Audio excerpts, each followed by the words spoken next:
आवाज येतोय?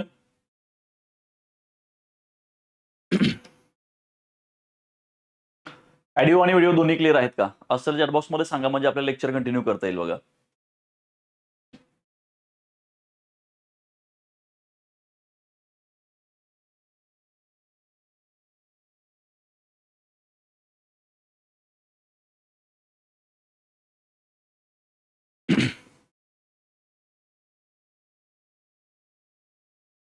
आवाज क्लिअर आहे माझा? हम्म.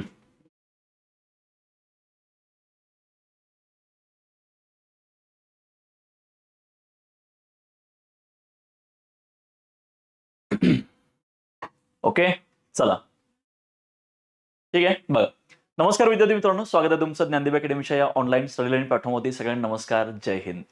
आता आपण विषयाला सुरुवात करूया. बघा, ही जी आपली बॅच आहे ह्या, आणि पुन्हा एकदा मला असं म्हणायचं आहे की तुमच्या सगळ्या विद्यार्थ्यांचं ज्ञानदीप अकॅडमीच्या या ऑनलाईन स्टडी लर्निंग प्लॅटफॉर्मवरती स्वागत आहे. सगळ्यांना नमस्कार. आणि आता आपण काय करूया, विषयाला सुरुवात करूया. येस, हा. ओके, चला ठीक आहे. बघा, मग आता आपल्याला काय करायचं आहे की याच्यामध्ये, ओके ठीक आहे. बघा, आता आपल्याला काय करायचं आहे की राज्यसेवा पूर्व परीक्षा आणि युपीएससी प्रिलिम्स या दोघांसाठी आपल्याला हे जे लेक्चर आहे हे उपयुक्त असणार आहे. ऑलरेडी तुम्ही या ठिकाणी अभ्यास केलेला आहे किंवा तुम्हाला ते शिकवून झालेलं आहे. आता फक्त जे आपण काय करणार आहे की प्रिलिम्सच्या दृष्टिकोनातून आपण फक्त आता मॉडर्न इंडिया जो आहे तो बघणार आहे. ठीक आहे, तर विषयाला काय करूया, आता आपण या ठिकाणी सुरुवात करूया. हा, सगळ्यांना पुन्हा एकदा नमस्कार. हा, यातली बऱ्यापैकी लोक मला ओळखत असतील किंवा ओळखत नसतीलही. असे किती लोक इथं आहेत की बाबा ज्यांनी युट्यूबला मॅरेथॉन बघितलेला आहे, असं कोणी आहे का इथे, किंवा जे ऑलरेडी ओळखतात वगैरे, असं कोणी आहे का? शिकवायचो मी सुरुवातीला युपीएससीला, आपल्या राज्यसेवेला, डिस्ट्रिब्युटिव्ह पॅटर्नला, पण त्याच्यानंतर मी बंद केलं, खूप लोड यायला लागला. हा, आहे आहे का कोणी इकडे?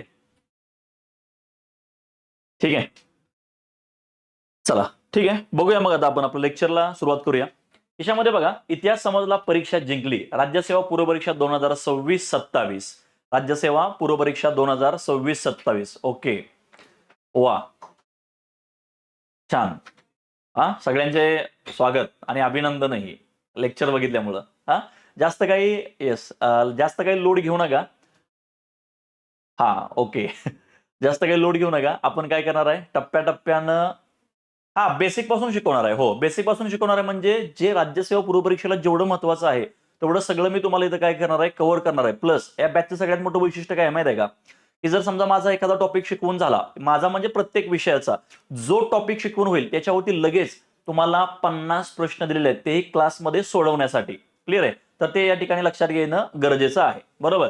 आता बघा, राज्यसेवा पूर्व परीक्षा 2026-27 घटक आहे इतिहास, भारत आणि महाराष्ट्र, आणि खालचं जे नाव आहे ते माझं आहे बघा. ओके, आता आपण काय करणार आहे, याच्यामध्ये बघणार आहे काय आहे की थोडंसं काय करूया, आपण कम्युनिकेशन ठेवूया. कारण बऱ्याचदा काय होतं की कम्युनिकेशन गॅप पडल्यामुळे ना बरेच प्रॉब्लेम क्रिएट होतात. सो आपल्याला ते प्रॉब्लेम क्रिएट करायचे नाहीयेत, उलट आपल्याला प्रॉब्लेम सोडवायचे आहेत. त्याच्यामुळे तुम्ही माझ्याशी बोलत राहा, मी तुमच्याशी बोलत राहतो.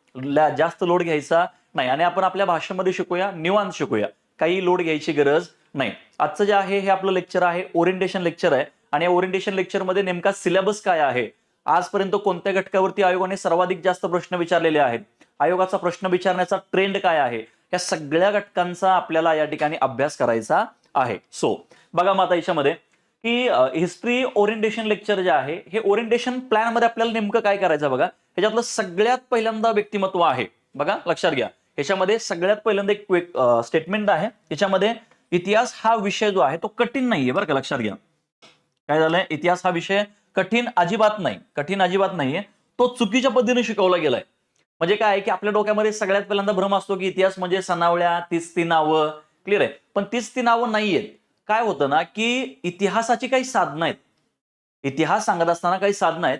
काही साधनं ही भौतिक आहेत. भौतिक म्हणजे कसं, काही गडकोट किल्ले असतील किंवा काही शिलालेख असतील किंवा काही ताम्रपट असतील, हा झाला भौतिक. दुसरा आहे तो म्हणजे लिखित, काही ठिकाणी लिहून ठेवलं असेल. आणि सगळ्यात खतरनाक इतिहास कोणता माहिती आहे का, की जो समाजामध्ये गैरसमज मोठ्या प्रमाणामध्ये पसरवतो, तो असतो मौखिक. ठीक आहे, म्हणजे आजही महाराष्ट्रामध्ये असं कुठलं गाव नाहीये की ज्या गावामध्ये असा कुठला म्हातारा नाहीये की ज्याने भूतावर कुस्ती खेळलेले. म्हणजे प्रत्येक गावात असं एक तरी म्हातारा आहेच की ज्याने काय केलंय, मग भूताबरोबर त्या कुस्ती खेळलेले, म्हणजे हा काय मौखिक इतिहास आहे. पण त्याच्यामुळे काय होतं ना, की इतिहासाबद्दल मौखिक इतिहास जो आहे तो बाहेर पडलेला आहे समाजामध्ये. मग इतिहास खूप अवघड आहे, इतिहास खूप फास्ट आहे, असं बिलकुल नाहीये. ठीक आहे. आयोगाने तुम्हाला सांगितलंय का 15 पैकी 15 बरोबर आणा? अजिबात नाही. हिस्ट्री, पॉलिटी, जिओग्राफी, इकॉनॉमिक्स, त्याच्यानंतर म्हणा general science, current affairs, environment, हे जे विषय आहेत ना, ह्या सगळ्या विषयांच्या मध्ये आपल्याला थोडे थोडे करून यावर्षी आपल्याला 130 प्लस मार्क घ्यायचे आहेत. किती? 130. 100% पास होता. थोडी ना आयोगाने तुम्हाला सांगितलं एकाच विषयावरती बसा म्हणून. आला का मुद्दा लक्षात? म्हणजे तुम्हाला कळणं गरजेचं आहे बरं का. तुम्ही जेवढ्या लवकर याला आत्मसात कराल, जेवढ्या लवकर तुम्ही याला समजून घ्याल, तेवढ्या लवकर तुम्ही पास व्हाल. नुसता जर तुम्ही रट्टा माराल तर मी सांगतो तुम्हाला काही होणार नाही. आणि लेक्चरच्या सुरुवातीलाच मी तुम्हाला सांगतो, जो भी कहूंगा सच के सिवा कुछ नहीं कहूंगा. ठीक आहे. आता बघा याच्यामध्ये तो काय झाला, चुकीच्या पद्धतीने शिकवला गेल्यामुळे आपल्याला प्रॉब्लेम झालाय. ज्यावेळेस मी विद्यार्थी म्हणून मी अभ्यास करायचो, ज्यावेळेस मी अभ्यास करायचो किंवा एवढे वर्ष मी शिकवतोय, त्यावेळेस विद्यार्थ्यांच्या मनामध्ये या विषयाबद्दल काही डाऊट्स मला निर्माण झाले आणि ते डाऊट्स मी या ठिकाणी मांडण्याचा प्रयत्न केलेला आहे. आता बघा याच्यामध्ये स्टुडंट पेन पॉइंट काय आहे मला सांगायचं आहे. आता हे शिकवून झालं की ही स्लाइड झाली की तुम्ही मला सांगायचं आहे की सर हे असं आमच्यासोबत होतंय. आता हे तुमच्यासोबत व्हायलाच पाहिजे आणि होतच असणार आहे, लक्षात घ्या. बघा याच्यामध्ये काय सगळ्यात पहिल्यांदा आहे सिलेबस मोठा वाटतो. काय करतो तुम्हाला? सिलेबस मोठा वाटतो. म्हणजे तुम्ही काय करता, तुम्ही स्वतः अभ्यास करत नाही, तुम्ही फक्त कोणाकडून तरी ऐकलेलं असतं की लय मोठा सिलेबस आहे, असं करायला लागतंय, तसं करायला लागतंय. असं काही नाहीये. मराठीमध्ये एक म्हण आहे, दुरून डोंगर साजरे. दुरून डोंगर साजरेच वाटतात. क्लिअर आहे? तसं करायचं नाही. दुसरं आहे डेट्स ऍक्ट्स लक्षात राहत नाहीत. लक्षात राहत नाहीत म्हणजे कसं लक्षात राहत नाही बरं? तुम्ही जर मला सांगा, वारंवार त्या घटकाची जर तुम्ही रिव्हिजन योग्य प्रकारे केलं, या सगळ्या गोष्टीचा जर तुम्ही योग्य प्रकारे स्टडी प्लॅन केला, तर मला सांगा हे इम्पॉसिबल आहे का? नाही, हे इम्पॉसिबल अजिबात नाहीये. प्री मेन्स कनेक्ट जमत नाही. लक्षात घ्या. हे सगळ्यात महत्वाचं आहे बरं का. हे जे प्री आणि मेन्स आहे, हे प्री आणि मेन्स तुम्हाला कनेक्ट जमलं पाहिजे.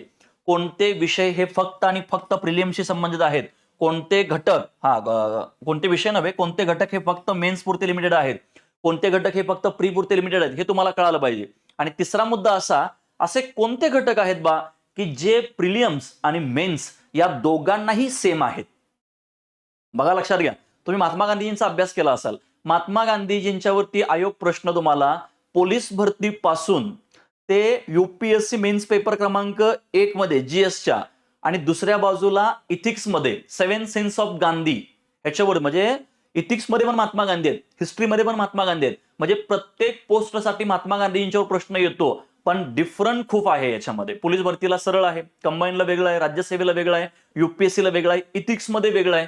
म्हणजे व्यक्ती जरी एक असला तरी त्याच्यावरती असणारी जी काही प्रश्नांची डेप्थनेस आहे ही खूप वेगळी आहे. So that's why every exam has a different demand. तुम्हाला व्यक्ती जरी तुम्हाला एक वाटत असेल तरी देखील लक्षात घ्यायचं, त्याच्यावरती विचारले जाणारे प्रश्न आणि त्यांचं असणारं जे स्वरूप आहे हे मात्र पूर्णपणे वेगळं आहे. हे तुमच्या बाबतीमध्ये असं होत असणार आहे बघा, लक्षात घ्या. ठीक आहे. त्याच्यामध्ये काय सगळ्यात पहिल्यांदा सिलेबस मोठा वाटणे, डेट्स ऍट लक्षात न राहणे, आणि हे का लक्षात राहत नाही हे पण मी तुम्हाला काय करतो सगळं सांगणार आहे. आता बघा मी तुम्हाला उत्तम उदाहरण देतो. समजा तुम्ही आता काय करणार आहे, समजा तुमच्याकडे 500 पेजेसचं एक पुस्तक आहे. किती? 500 पेजेसचं एक पुस्तक आहे. मला सांगा हे 500च्या 500 पेजेस तुमच्यासाठी आहेत का हो? नाही.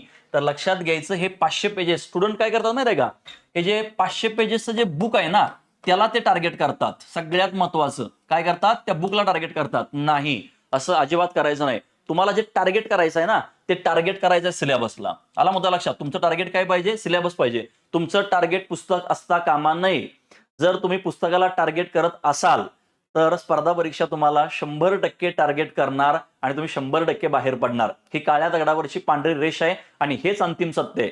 बहुतांश विद्यार्थ्यांना मी बघतो की ज्याच्यामध्ये ते काय करतात, 500 पानाचं समजा पुस्तक असेल तर त्या पुस्तकाला टार्गेट करतात. कळतंय का? म्हणजे पहिल्या पानापासून ते शेवटच्या पानापर्यंत वाचत जातात. मला सांगा हे असं तुमच्या बाबतीमध्ये होतंय का? आपण थोडंसं कम्युनिकेशन करूया आणि मग पुन्हा आपण काय करणार आहे, पुढे जाऊया. सिलेबस एकदम खूप छोटा आहे, त्याच्यामध्ये वेटेज वगैरे काय आहे काय नाही हे आपल्याला बघायचं आहे. फक्त थोडंसं काय करूया, मला जर तुमचे प्रॉब्लेम्स कळाले तर मी तुम्हाला त्याच्यावरती अजून खूप चांगलं सोल्युशन देईल. ऑलरेडी तुमच्याकडे सोल्युशन आहे, ऑलरेडी तुम्ही अभ्यास केलेला आहे, पण त्याच्यामध्ये अजून थोडंफार तरी म्हणजे माझ्या नॉलेजची किंवा माझ्या अनुभवाचा तुम्हाला फायदा होईल. बरोबर आहे? मला सांगा हे हे असं होतंय का तुमच्या बाबतीमध्ये किंवा प्रिलियम्स मेन्स कनेक्ट तुम्हाला जमत नाही? हे जमणं गरजेचं आहे. हे काय आहे? हे जमणं. ज्याला हे कळलं ना, मी सांगू तुम्हाला, मी तुमच्यामध्ये एवढा विश्वास निर्माण करल की तुम्ही 100% अधिकारी व्हाल. पण मी नुसता विश्वास निर्माण करून चालणार नाही, कारण तुम्ही पण ह्याच्यानुसार काय करणं अपेक्षित आहे, असं करणं अपेक्षित आहे. म्हणजे तुम्ही काय करता, तुम्ही पुस्तकं टार्गेट करता. अजिबात नाही, पुस्तकं टार्गेट करायची नाहीत. टार्गेट करायचा आहे सिलेबस. काय टार्गेट करायचा? सिलेबस टार्गेट करायचा. कारण एकच पुस्तक सरळ सेवेपासून ते युपीएससी मेन्स पर्यंत वापरलं जातं. मग तेवढं नको आहे ना आपल्याला. तेवढं नको आहे आपल्याला. ओके. बघा, तुम्ही आता बघा, लक्षात घ्यायचं इथं असं बोललात म्हणजे मला पण भारी वाटतं, की म्हणजे कसं होतं ना, आपण डॉक्टरकडे जातो, डॉक्टरला आपले प्रॉब्लेम सांगतो, मग डॉक्टर तुम्हाला औषध देतो. सो आपला पहिल्यांदा आपण काय करूया, प्रॉब्लेम काय आहे ते समजून घेऊया आणि मग त्याच्यावरती आपण काय करूया, सोल्युशन टाकूया. हा सांगेन मी तुम्हाला लेक्चरमध्ये, सांगेल पीवायक्यू अनालिसिस कसं करायचं किंवा काय. लोड घ्यायचा नाही. आता बघा, इतिहासाबद्दल भीती का वाटते? मगाची जी कारणं आहेत ना, तीच कारणं इथं आहेत. काय आहेत? तीच कारणं इथं आहेत. बघा, इतिहासाबद्दल भीती का वाटते? इतिहासाबद्दल अँझायटी तुमच्या मनामध्ये का निर्माण झाले? कारण काय, बुक जास्त आहेत. क्लिअर. त्याच्यानंतर पुन्हा क्लॅरिटी कमी आहे. ठीक आहे. नोट्स कॉपी तुमच्याकडे आहे, पण तुमची काय नाहीये, त्याला रिव्हिजन नाहीये. पीवायक्यू अनालाइज न करणे सगळ्यात खतरनाक.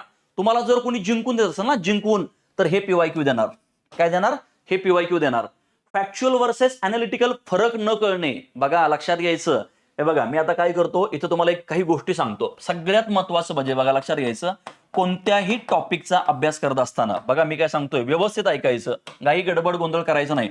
कोणत्याही टॉपिकचा अभ्यास करत असताना सगळ्यात पहिल्यांदा त्या टॉपिकच्या आपल्या कॉन्सेप्ट क्लिअर आहेत का हे बघणं गरजेचं आहे. त्याच्यानंतर पुन्हा त्याच्यामध्ये ज्या काही फॅक्ट आहेत, ह्या फॅक्ट माझ्या क्लिअर आहेत का. त्याच्यानंतर पुन्हा त्याच्यामध्ये काही डेटा असा आहे की जो फक्त आणि फक्त क्रक्स आहे, तो मला कळतोय का. हे ज्याला जेवढ्या लवकर कळालं तो तेवढ्या लवकर अधिकार आहे. मला सांगा बरं, की तुम्ही आजपर्यंत अभ्यास करत असताना असा केलाय का? मी प्रश्न विचारला, तुम्ही उत्तर द्यायची आणि त्याच्यानुसार आपण काय करणार आहे, सगळं पुढे जाणार आहे. बघा, लक्षात घ्यायचं. हो, मी करतो ना तुम्हाला. मी सांगतो तुम्हाला, एका ओळीतच सिलेबस दिलाय. आधुनिक भारताचा, विशेषतः महाराष्ट्राचा इतिहास, एका ओळीतच त्यांनी काय केलाय, तुमचा कार्यक्रम केलाय. त्याच्यामुळे काय होतंय आपल्याला कळत नाही. पण तुम्ही लोड घेऊ नका, मी इथं आहे, मी सांगतो तुम्हाला. लोड घ्यायचा नाही. कोणताही टॉपिक घ्या तुम्ही, कोणताही, कुठल्याही विषयाचा घ्या. तुम्ही हिस्ट्रीचा घ्या, तुम्ही पॉलिटिक्सचा घ्या, तुम्ही इकॉनॉमिकचा घ्या, तुम्ही जिओग्राफीचा घ्या, कोणताही घ्या तुम्ही. कोणत्याही टॉपिकला कधीही कनेक्ट करत असताना त्याची कन्सेप्ट क्लिअर आहे का, त्याच्या फॅक्ट्स तुम्हाला कळतायत का, त्याच्यातला क्रक्स तुम्हाला कळतोय का. आणि मग या सगळ्या जर गोष्टी तुम्हाला माहिती असतील, तर मग मात्र तुम्हाला कुणाचा माईचा लाल देखील या सक्सेस मिळण्यापासून वाचवणार नाही. आला मुद्दा लक्षात. मी तुम्हाला या ठिकाणी एकच गोष्ट सांगेल बघा, मी तुम्हाला मागे सांगितलं, जो भी कहूंगा सच के सिवा कुछ नहीं कहूंगा. आला मुद्दा लक्षात. म्हणजे हे जे आहे, हेच आहे, हे अंतिम आहे. कारण मला माहित आहे, क्लास 1 व्हायला काय तयारी करायला लागते हे मला चांगलं माहित आहे. फक्त काय, चुकीच्या पद्धतीनं करू नका पोरांनो. चुकीच्या पद्धतीनं करू नका. आणि मग आपल्याला हे सगळं करत असताना आपल्याला काय वाटतं माहित आहे का, की आपण काय करतोय, अभ्यास करतोय. आपल्याला काय वाटतं, आपण अभ्यास करतोय. नाही, तो अभ्यास नाही, तो आपला आभास आहे. वाह, काय आहे तो आपला आभास आहे. ज्याला अभ्यास आणि आभास मधला फरक कळाला ना, 100% अधिकारी. काय, 100% अधिकारी. आला का मुद्दा लक्षात. मी सांगेल तुम्हाला क्रक्स काय आहे, फॅक्ट काय आहेत, कॉन्सेप्ट काय आहे, सगळं सांगेल. लोड घेऊ नका, फक्त ऐका. ह्याच्यामध्ये बघा, बुक्स जास्त आहेत. ठीक आहे. बुक्स जास्त असल्यामुळे काय होतं, आपल्याला क्लॅरिटी कमी येते. हे ह्याचा परिणाम आहे. बुक्स जास्त असल्यामुळे क्लॅरिटी कमी आहे. नेमकं वाचू तर काय वाचू. तसं आपल्या मराठीत एक गाणं आहे बघा, खंडेरायाच्या लग्नाला आलं वराड कोण कोण. अगदी तसं, एवढी सगळी पुस्तकं आहेत, मग वाचू काय, मग सगळं वाचू काय. आला मुद्दा लक्षात. त्याच्यानंतर तुमच्याकडे नोट्स आहेत, पण तिला काही नाहीये, रिव्हिजन नाही, मग काय कामाचं. एखादी गोष्ट कशी नजरेत भरल्यानंतर तिला तुम्ही वारंवार आठवण्याचा प्रयत्न करता, त्याच्या आठवणीमध्ये जगता. तसं जगा ना जरा ह्याच्या आठवणीमध्ये. ह्याच्या आठवणीमध्ये जगा. 100% सक्सेस होणार तुम्ही. ह्याच्या जर आठवणीत जगाल तर लक्षात घ्या, तुम्हाला कुणाची आठवण काढायची गरज पडणार नाही. पीवायक्यू अनालिसिस करणे, फॅक्च्युअल वर्सेस अनालिटिकल फरक न कळणे. बाबा, फॅक्ट काय आहे, ठीक आहे, कन्सेप्ट काय. कन्सेप्ट जर क्लिअर झाली तर फॅक्च्युअल डेटा आपोआप पाठ होतो आणि क्रक्स तुम्हाला आपोआप कळत जातात. आणि ह्या सगळ्या गोष्टींच्या मुळे काय निर्माण होतो, मनामध्ये गोंधळ निर्माण होतो. मनामध्ये गोंधळ निर्माण झाला की भीती निर्माण होते. काय निर्माण होते, भीती निर्माण होते. आणि मग तो विषय आपल्याला यशापासून लांब लांब घेऊन जातो. कळतंय का? सो हे असं काही करायचं नाही. आता याचं तुम्हाला उत्तम उदाहरण सांगतो बघा. एका मिनिटात मी तुम्हाला सांगतो, आपलं जे चुकतंय ना त्याला ऍक्सेप्ट करायला शिका पोरांनो. तुम्ही 100% होणार आहे. फक्त जे चुकतंय त्याला ऍक्सेप्ट करायला शिका. उदाहरण सांगतो. तुमच्या शेजारच्या डेस्कवरती कुठला तरी दादा, कुठली तरी ताई काय करते, XYZचं पुस्तक वाचते आणि तुम्ही वेगळं पुस्तक वाचताय. तुमच्या मनात शंका काय माहित आहे का? अरे त्याच्यातलं आलं तर काय करायचं? त्याच्या मनात शंका तुमच्या पुस्तकाबद्दल की ह्याच्या पुस्तकात आलं तर काय? म्हणजे या जगात सगळेच इनसिक्युअर फील करतात बघा. सगळेच काय करतात? इनसिक्युअर फील करतात. हा ओके, हे असं आहे बघा ना. मी सांगतो तुम्हाला, थांबा. शेवटच्या एक 10-15 मिनिटांमध्ये आपण काय करूया, सगळ्यांच्या प्रश्नांची मी उत्तर देतो. मला फक्त काय करू द्या, हे फक्त मांडू द्या. मला तुम्हाला फक्त हे सांगू द्या, हे सगळं करणं गरजेचं आहे. मग शेजारच्या डेस्कवरती जे पुस्तक आहे, मग मला असं वाटतं मला माझ्याकडे तेही पुस्तक असावं, तेही असावं.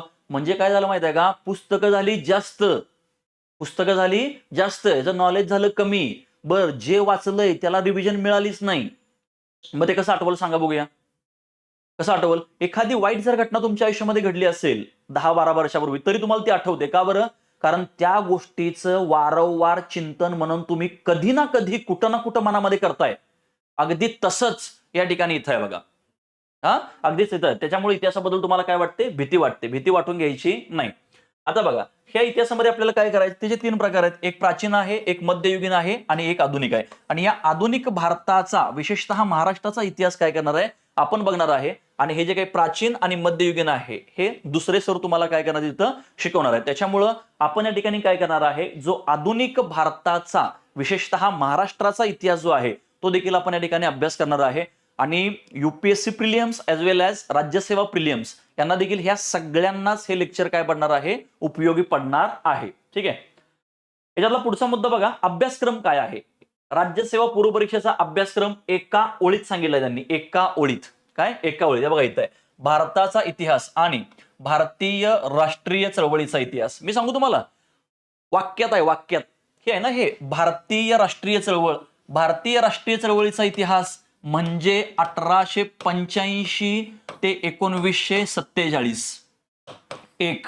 आणि दुसरा असा आहे 1947 ते 1965 पर्यंत. इथपर्यंत आयोगाने आपल्याला प्रिलिम्सला प्रश्न विचारलेले आहेत. कळतंय का? भारतामध्ये राष्ट्रीय चळवळ अर्थातच नॅशनल मुवमेंट जे आहे, या नॅशनल मुवमेंटचा जो एकूण कालावधी आहे तो 1885 ते 1947 का मानला जातो? कारण त्याच्या पाठीमागे पण काही कारण आहेत. 1885 ते 1947 पर्यंत प्रत्येक मुवमेंट ही नॅशनल लेवलला घडली. बघा, ऐका, मी काय सांगतो तुम्हाला, हे जेवढ्या लवकर कळेल तेवढ्या लवकर तुम्ही अधिकारी आहे. बघा काय झालं, मी काय सांगितलं तुम्हाला, 1885 ते 1947 या कालखंडामध्ये जी प्रत्येक मुवमेंट घडली, ती प्रत्येक मुवमेंट बाळांनो नॅशनल लेवलला घडलेली आहे. हा, ह्याची काही उत्तम उदाहरणं सांगतो बघा, म्हणजे तुम्हाला त्या ठिकाणी काय होईल लक्षात येईल. एक, सगळ्यात महत्वाचं म्हणजे नॅशनल काँग्रेसची स्थापना. नॅशनल काँग्रेसच्या 3 अवस्था. सगळ्यात पहिल्यांदा जे म्हणजे मवाळ, दुसऱ्या बाजूला येतात जहाल आणि तिसऱ्या बाजूला येते गांधी युग. काय येतं इथं? गांधी युग.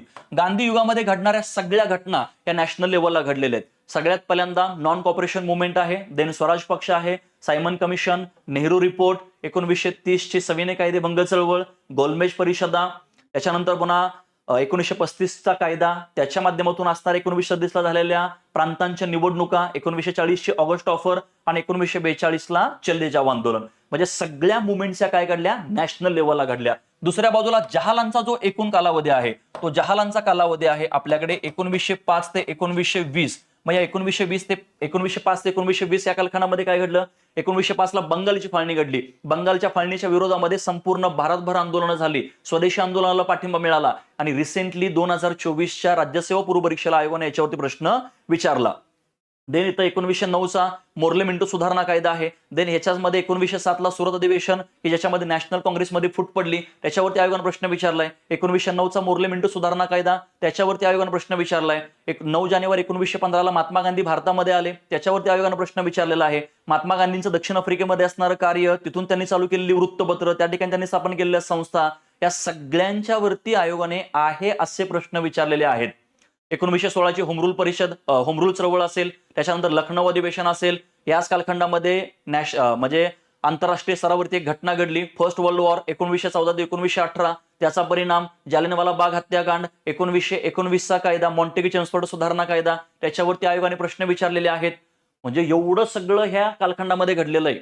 म्हणजे 1885 ते 1947 मध्ये प्रत्येक घटना, प्रत्येक मुवमेंट ही नॅशनल लेवलला घडलेली आहे. आणि या नॅशनल, आतापर्यंत मी तुम्हाला जेवढ्या मुवमेंट सांगितल्या ना, या मुवमेंटमध्ये जेवढ्या व्यक्ती आहेत ना, तेवढ्या व्यक्तींचा जरी तुम्ही अभ्यास कराल ना, जेवढ्या महत्वाच्या व्यक्ती आहेत, पण देशामध्ये कोण आहेत? लोकमान्य बाळ गंगाधर टिळक आहेत, गोपाळकृष्ण गोखले आहेत, न्यायमूर्ती रानडे आहेत, सर्वात महत्वाचं म्हणजे दादाभाई नौरोजी आहेत, लोकहितवादी गोपाळ, महाराष्ट्राचा विचार केला तर लोकहितवादी गोपाळ हरी देशमुख आहेत, फिरोजशाह मेहता आहेत, केटी तेलंग आहेत, बद्रुद्दीन तय्यब जे आहेत. कळतंय का? म्हणजे मी तुम्हाला आता इथनं पुढं होमवर्क करायचं बरं का, ज्याला पास व्हायचं आहे तो 100% हे काम करेल बघा. होमवर्क असेल, मी तुम्हाला शिकवत असताना ज्या व्यक्तीचं नाव सांगल त्या व्यक्तीचा पूर्ण डेटा तुम्ही कलेक्ट करणं अपेक्षित आहे आणि तुम्हाला पाठवणं अपेक्षित आहे. जर मार्क मी सांगेल तसं तुम्हाला नाही मार्क पडली ना, तर त्याला जबाबदार मी असेल.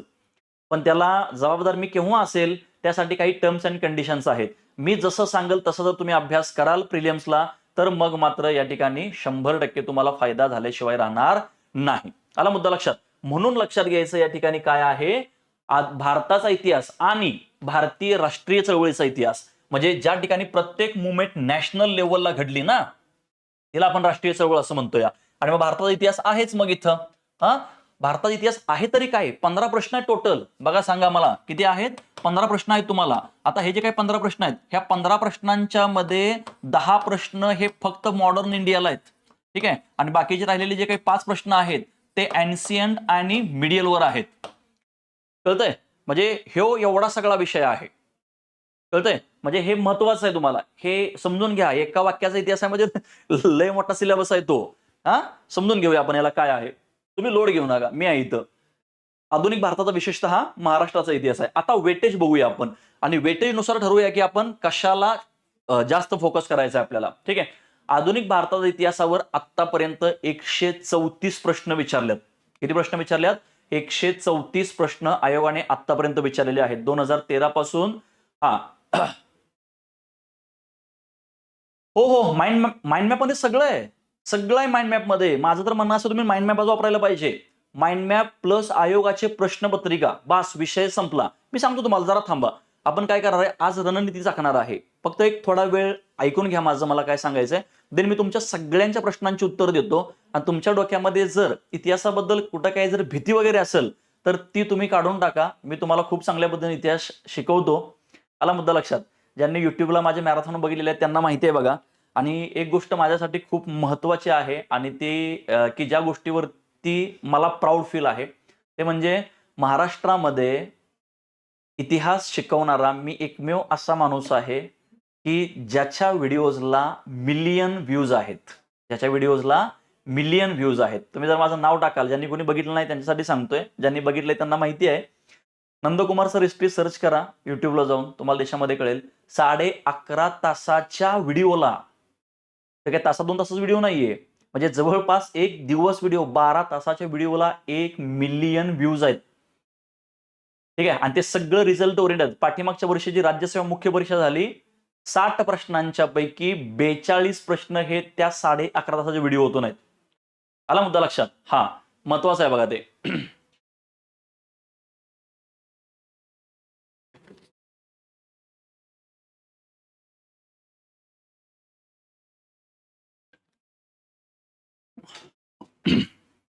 चलो ना, 134 आहेत, म्हणजे माझ्यासाठी ती अभिमानाची गोष्ट आहे. म्हणजे विचार करा, एवढी लोक बघतात. चला, आधुनिक भारताचा इतिहास 134. आता बघा, त्या आधुनिक भारताच्या इतिहासामध्ये ना, कशात आधुनिक भारताच्या इतिहासामध्ये आपल्याला काय करायचं बघा, त्याची कालखंडाची मी रचनाच केल्या. मी सांगतो तुम्हाला याच्यामध्ये काय काय घडलंय, काय नाही घडलंय. बघा, 1600 ते 1885 पर्यंतचा हा पहिला कालखंड आहे. हा पहिला कालखंड आहे. देशामधल्या घटना बघायच्या आहेत आपल्याला. देन 1885 ते 1905 म्हणजे असं आपण कालखंड तयार केले, ज्याला मवाळ युग म्हणतो आपण. तिसरा कालखंड आहे याच्यामधला 1905 ते 1920, त्याला आपण टिळक युग किंवा जहाल युग म्हणतो. आणि चौथा आहे आपल्याला गांधी युग, 1920 ते 1947. आणि काही चळवळी ह्याच्यावरच आयोगाने आतापर्यंत प्रश्न विचारलेले आहेत. आणि जर या सगळ्यांच्या मध्ये आयोगाने सर्वात जास्त जर कोणाला टार्गेट केलं असेल ना, हिट केलं असेल, तर ते म्हणजे गांधी युगला केलेलं आहे. कोणाला केलेलं आहे? गांधी युगला. 1920 ते 1947 पर्यंत काय काय आहे. आता आपण काय करणार आहे, ह्या प्रत्येक घटकाचा आपण इन डिटेलमध्ये काय करणार आहे, अभ्यास करणार आहे की त्याच्यामध्ये आपल्याला कोणकोणते घटक महत्वाचे आहेत की ज्याच्यावरती आयोग तुम्हाला काय करतं, प्रश्न विचारत असतं. असे हे 4 कालखंड आहेत. हे 4 कालखंड आपण केलेत. आता बघा याच्यामध्ये काही प्रकरण आहेत. ब्रिटिश सत्तेची स्थापना आणि संघर्ष, एकूण 7 प्रश्न विचारलेले आहेत. मग याच्यामध्ये युरोपियनांचं भारतात आगमन आहे, मग त्याच्यामध्ये ब्रिटिश आहेत, डच आहेत, त्याच्यानंतर पुन्हा याच्यामध्ये फ्रेंच आहेत, त्यांचा सत्ता संघर्ष आहे, कॅनेडिक वॉर आहे त्याच्यामध्ये. त्याच्यानंतर ब्रिटिशांचे आर्थिक धोरण, म्हणजे ब्रिटिशांनी भारताला कसं लुटलं. हमें तो लुट लिया मिलके ब्रिटिश वालों ने, गोरे गोरे गालों ने, उससे पहले अरबों ने लूटा जिसकी कीमत खरबों में थी. हमें तो लूट लिया मिलके ब्रिटिश वालों ने, उससे पहले अरबों ने जिसकी कीमत थी खरबों में. वो सिर्फ हमें यहां लूटने के लिए नहीं आए थे, लूटने के साथ साथ उन्होंने अपना धर्म का प्रचार और प्रसार भी यहां पे कर लिया. आणि मग भारतामध्ये ख्रिश्चन धर्म वाढला आणि मग भारतामध्ये सोशल रिफॉर्म्स चालू झाले. कळतंय का, सगळा इंटरलिंक आहे. इतिहास हा काय सगळा इंटरलिंक आहे. आर्थिक धोरण कसं लुटलं, 1857चा उठाव, फिक्स प्रश्न असतो, फिक्स प्रश्न गेल्या 2 वर्षांमध्ये फिक्स प्रश्न आहे. ब्रिटिशांची प्रशासन व्यवस्था म्हणजे काय, गव्हर्नर, गव्हर्नर जनरल, व्हाईसरॉय, जिल्हाधिकारी म्हणजे कलेक्टर, यासारखी जी काही नवीन पद आहेत त्यांच्यावरती. देन ब्रिटिशकालीन कायदे. आता ह्या कायद्यांच्या मध्ये लक्षात घ्यायचं, आता हे जे कायदे आहेत ना, हे कायदे तुम्हाला ह्याच्यामध्ये पण येतात बघा, इंडियन पॉलिटीमध्ये पण येतात. The historical background of Indian constitution, म्हणजे भारतीय राज्यघटनेची ऐतिहासिक पार्श्वभूमीचा ज्यावेळेस तुम्ही अभ्यास कराल त्यावेळेस तुम्हाला आयोग याच्यावरती पण प्रश्न विचारतो बघा. आता याच्यातले कुठले कायदे सगळ्यात महत्वाचे आहेत आपल्याला, सुरुवातीचा कायदा 1773चा रेग्युलेटिंग ऍक्ट, त्याच्यानंतर पुन्हा याच्यामध्ये सगळ्यात महत्वाचा तो म्हणजे 1909चा मोर्लेमेंटो सुधारणा कायदा, 1919चा मॉन्टेगी चेम्सफोर्ड सुधारणा कायदा आणि 1935चा भारत सरकार कायदा, गव्हर्नमेंट ऑफ इंडिया ऍक्ट 1935. म्हणजे कायद्यावरती 9 प्रश्न विचारले. कळतंय का, म्हणजे काय करायचं आपल्याला, सिलेक्टेड टॉपिक्स करायचे आहेत आणि ह्याला काही जास्त वेळ लागत नाही. ह्याला जास्त वेळ लागत नाही, फक्त नजर टाकायची. स्पर्धा परीक्षा म्हणजे शब्दांचा खेळ आहे, हे समजून घ्या. कळतंय का, स्पर्धा परीक्षा म्हणजे शब्दांचा खेळ आहे. त्याला जेवढ्या लवकर हा शब्दांचा खेळ कळाला तेवढ्या लवकर तो अधिकारी झाला.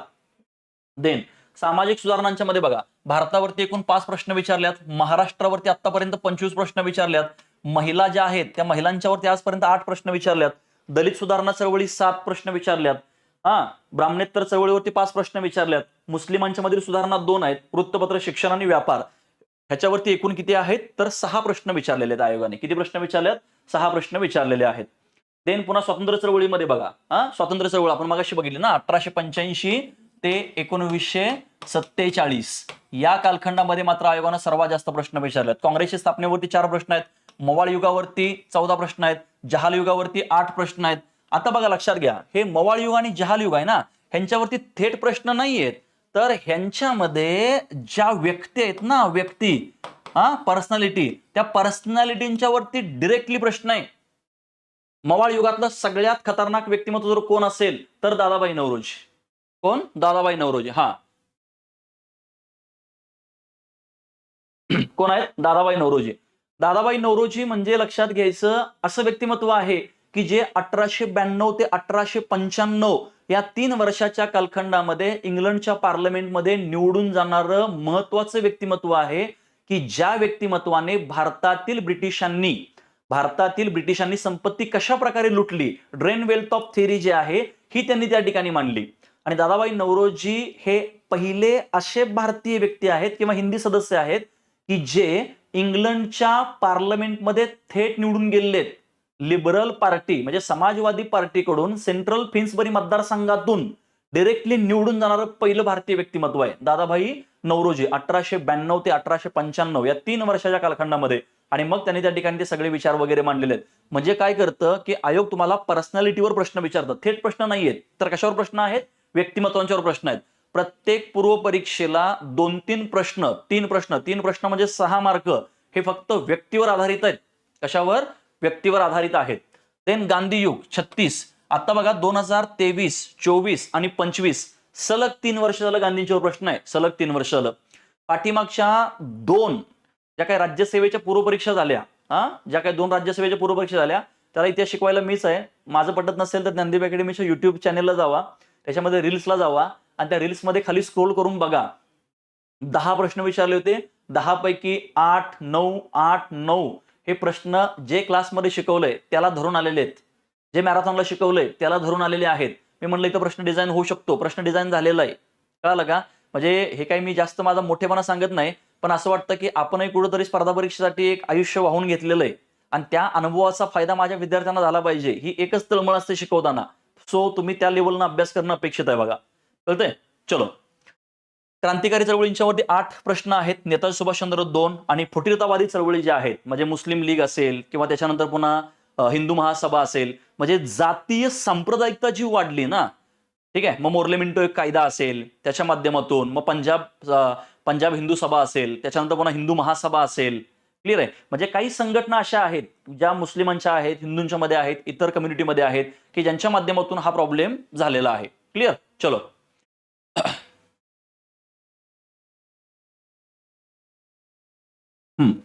बघूया पुढं. इथं बघा, साम्यवादी शेतकरी कामगार चळवळींच्यावर 4 प्रश्न आहेत. शिक्षण सुधारणेवरती 4 प्रश्न आलेले आहेत. स्वातंत्र्योत्तर भारतावरती 13 प्रश्न आलेले आहेत. स्वातंत्र्योत्तर भारतावरती 13 प्रश्न आले आहेत. म्हणून तर मी लक्षात घेस तुम्हाला मगाशी काय म्हणलं, की 1947 ते 1965 याच्यावरती पण प्रश्न आलेत आणि ते एकदम इझिली प्रश्न आलेले आहेत.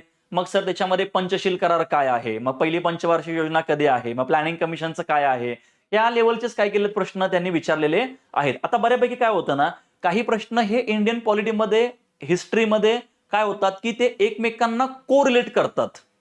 कळतंय? काय करतात ते एकमेकांना कोरिलेट करतात. त्याच्यामुळे प्रश्न काही तिकडेही जातात आणि काही प्रश्न इकडे येतात किंवा काही प्रश्न हे दोन्हींकडे पण येतात बघा, म्हणजे हिस्ट्री आणि पॉलिटीमध्ये. संयुक्त महाराष्ट्र चळवळ, याच्यावरती आजपर्यंत किती प्रश्न विचारल्यात? 6 प्रश्न विचारलेले आहेत.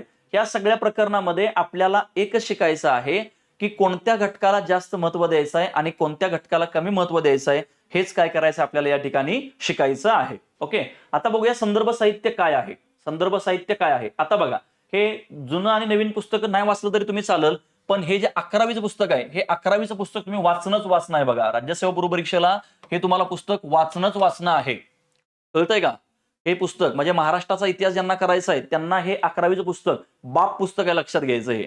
हे बाकीचे 2 नाही केले तरी चालतील, कारण तुमचा आता बऱ्यापैकी अभ्यास झालेला आहे. सो एक रिव्हिजन म्हणून आपण ह्या लेक्चरकडे काय करणार आहे, पाहणार आहे. महाराष्ट्राचा इतिहास 11वीचं पुस्तक हे जर तुमच्याकडे नसेल काही अडचण नाही, याची माझ्याकडे पीडीएफ आहे, ती मी तुमच्या काय करेन ग्रुपला शेअर करेल. त्याच्याबद्दल तुम्ही लोड घेऊ नका. पुढचा जो मुद्दा आहे तो इथं आहे बघा. समाजसुधारक व्यक्तिविशेष एक ज्ञानदीपचं एक पुस्तक आहे आणि समाधान महाजन सरांचं जे पुस्तक आहे, आतापर्यंत मी जे तुम्हाला सांगितलं त्यातले ते ठराविक टॉपिक्स तुम्ही यातून करणं गरजेचं आहे. ठीक आहे. आता यांचं नवीन पुस्तक आलेलं आहे, मराठीमध्ये पण आहे आणि इंग्लिशमध्ये पण आहे. आणि सोबतच लक्षात घ्यायचं, ज्ञानदीप अकॅडमीचं जे माइंड मॅप आहे का, माइंड मॅप, हे सध्या महाराष्ट्रामध्ये खूप धुमाकूळ घालतोय बघा. Mind map. आता ह्यातल्या काही लोकांना असं वाटत असेल की सर ज्ञानदीपचा गवगवा करतात. अजिबात नाही. ज्ञानदीप माइंड मॅप ही सिरीज चालू करताना आमच्यासारख्या म्हणजे इथं असणाऱ्या फॅकल्टीना काय त्रास झालाय ना, हे तुम्हाला सांगून काही उपयोग नाही. पण ते सॉरी, खूप काय महत्वाची पुस्तकं असलेले आपल्याला दिसून येतात. आता मी जे टॉपिक सांगितले ना, हे तुम्हाला पीडीएफ मिळेल. या पीडीएफ मध्ये जे टॉपिक आहेत तेवढे सगळे टॉपिक पुस्तकातून करून घ्यायचे विथ पीवायक्यू. सांगतो तुम्हाला कसं. आता या सगळ्यांच्या मध्ये अभ्यास कसा करायचा हे मी तुम्हाला काय करतो 0 मिनिटांमध्ये सांगतो. आता बघा, इथं आपण काय करूया, समजा तुमचं लेक्चर सुरू झालं, तुमचं काय झालं, लेक्चर स्टार्ट झालं. लेक्चर स्टार्ट झाल्यानंतर लेक्चरमध्ये मी तुम्हाला अशी कुठलीच गोष्ट सोडत नाही की जिचं मी तुम्हाला हिस्टॉरिकल बॅकग्राऊंड सांगत नाही. म्हणजे प्रत्येक गोष्टीला मी तुम्हाला हिस्टॉरिकल बॅकग्राऊंड सांगतो. हिस्टॉरिकल बॅकग्राऊंड सांगत असतानाच लक्षात घ्यायचं, त्यालाच आपण काय म्हणतो, रनिंग नोट्स. म्हणजे इथं मी तुम्हाला माहिती सांगत असतो, त्या रनिंग नोट्स तुम्ही लिहून घेणं अपेक्षित आहे. तुम्हाला एखादी गोष्ट माहिती असेल तर चांगली गोष्ट आहे, चांगली गोष्ट आहे. पण जर माहिती नसेल तर त्या रनिंग नोट्स तुम्ही लिहून घेणं गरजेचं आहे. रनिंग नोट्स झाल्या की मग तुम्ही काय करायचं, डायरेक्ट रेफरन्स बुक मध्ये जायचं. कुठं जायचं, डायरेक्ट रेफरन्स बुक मध्ये जायचं आणि रेफरन्स बुक तुम्ही काय करायचं, वाचायला सुरुवात करायची. रेफरन्स बुक वाचून झालं की आयोगाचे सगळे तुम्ही पीवायक्यू सोडवायला घ्यायचे. आता हे पीवायक्यू सोडवत असताना तुम्ही कुणाकुणाचे पीवायक्यू सोडवणं गरजेचं आहे बघा. युपीएससी प्रिलियम्स, बघा लक्षात घ्या, UPSC prelims, then Maharashtra public service commission, त्याचे प्रिलियम्स.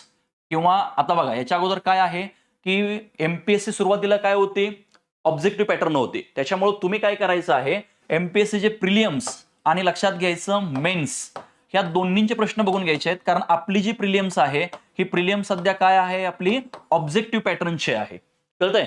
त्याच्यामुळं मी सांगू तुम्हाला पाठीमागच्या वर्षी जी राज्यसेवा मुख्य परीक्षा झाली ना, ज्याचे आता निकाल लागले, त्यातले काही लोक अधिकारी झाले, त्या मेन्स मधले बरेच प्रश्न हे आहे असे येत्या प्रिलिम्सला रिफ्लेक्ट होणार, 100% रिफ्लेक्ट होणार.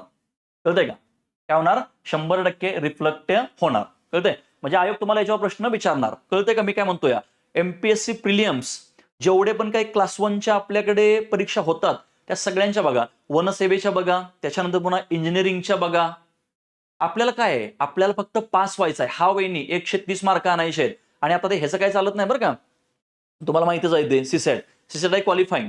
सुरुवातीला कसं सीसॅट वरती कार्यक्रम चालायचा, पण आता सीसॅट वरती कार्यक्रम चालत नाही. ही गोष्ट तुम्ही समजून घेणं काय गरजेचं आहे. म्हणजे पीवायक्यू बघत असाल तुम्ही युपीएससी प्रिलिम्सचे बघा, एमपीएससी प्रिलिम्स प्लस मेन्सचे बघा. कारण याच्यामध्ये एमपीएससी प्रिलिम्स आणि मेन्स मध्ये मला असं वाटतं म्हणजे तसंच आहे, 80% सिलेबस हा सेम आहे. 80% सिलेबस हा सेम आहे. सिलेबस जरी सेम असेल तरी प्रश्नांची डेप्थनेस मात्र काय आहे? वेगळी आहे. आला मुद्दा लक्षात? ओके. हा, भेटत कसा नाही? भेटतोय ना. तुमच्याकडे ते 22,000 प्रश्नसंच असेल बघा. तुमच्याकडे काय असेल? तो 22,000 प्रश्नसंच असेल. या 22,000 प्रश्नसंचामध्ये हा जो काय 22,000 प्रश्नसंच आहे, या 22,000 प्रश्नसंचामध्ये एमपीएससी प्रिलियम्स, एमपीएससी मेन्स, त्याच्यानंतर पुन्हा वनसेवा, इंजिनिअरिंग, ऍग्री, ठीक आहे, ह्या सगळ्या परीक्षा इथं आहेत. इथं या 22,000 प्रश्नसंचामध्ये. त्यामुळे हा 22,000 प्रश्नसंच तुमच्याकडे असणं गरजेचं आहे. म्हणजे तुम्ही अभ्यास करत असताना काय लेवलनं अभ्यास करायला पाहिजे पुन्हा एकदा सांगतो ऐका. सगळ्यात पहिल्यांदा एक लेक्चर सोबतच तुम्ही रनिंग नोट्स लिहून घेणं गरजेचं आहे. 3 नंबरला पुन्हा तुम्ही काय करायचं? लगेच रेफरन्स बुक वाचायचं. 4 नंबरला मग लगेच तुम्ही काय करायचं? इथं तुम्ही काय करायचं आहे? डी. 4 नंबरला तुम्ही पीवायक्यू सोडवायचे. आता पीवायक्यू सोडवत असताना बघा लक्षात घ्यायचं, काही लोक असे आहेत की काय करतात माहित आहे का? समजा पानं उलगडतात बघा, मग त्याला जर वर एखादा प्रश्न जर नाही जमलं, त्याचं उत्तर नाही जमलं, तर ते डोक्याला ताण घेत नाही. हो, तो प्राणी डोक्याला ताण घेत नाही. तो प्राणी काय करतो? सरळ सगळ्यात खाली अशी एक पट्टी दिलेली असते आणि त्या पट्टीमध्ये उत्तर दिलं असतं. आला मुद्दा लक्षात? 1चं ए, 2चं सी. मग ते काय करतं? तो प्राणी काय करतो? खाली बघतो आणि वर क्लिक करतो. मी सांगू, असं करणारे 100% नापास होणार. हो, जे खरंय ते खरंय. समजून घ्या. स्पर्धा परीक्षा रट्टा मारायचा विषय नाहीये बाळांनो. याला समजून घ्या. याला तुम्ही जेवढ्या लवकर समजून घ्याल तेवढ्या लवकर तुम्ही काय होणार आहे? अधिकारी होणार आहे बघा, लक्षात घ्यायचं. कुणाचंही चालेल. फक्त आपल्याला 22,000 प्रश्नसंच पाहिजे. काय पाहिजे आपल्याला? 22,000 प्रश्नसंच आपल्याला पाहिजेल. मुद्दा लक्षात तुमच्या. हे अशा प्रकारे तुम्ही स्टेज करणं काय गरजेचं आहे प्रत्येक विषयाला. आणि बघा मी सांगू तुम्हाला, एकदम जर तुम्ही मायक्रो लेवलला प्लॅनिंग कराल, बाबा मला ही परीक्षा पास व्हायचंच आहे, त्यांनी असाच अभ्यास करणं अपेक्षित आहे. जर पास नाही झाला तर जबाबदार मी आहे. पण टर्म्स अँड कंडिशन्स आहेत. असा झालेला प्रत्येक अभ्यास प्रूफ सहित मला तुम्ही सांगणं गरजेचं आहे. आला मुद्दा लक्षात? बघूया कसं पास होत नाही एकदा.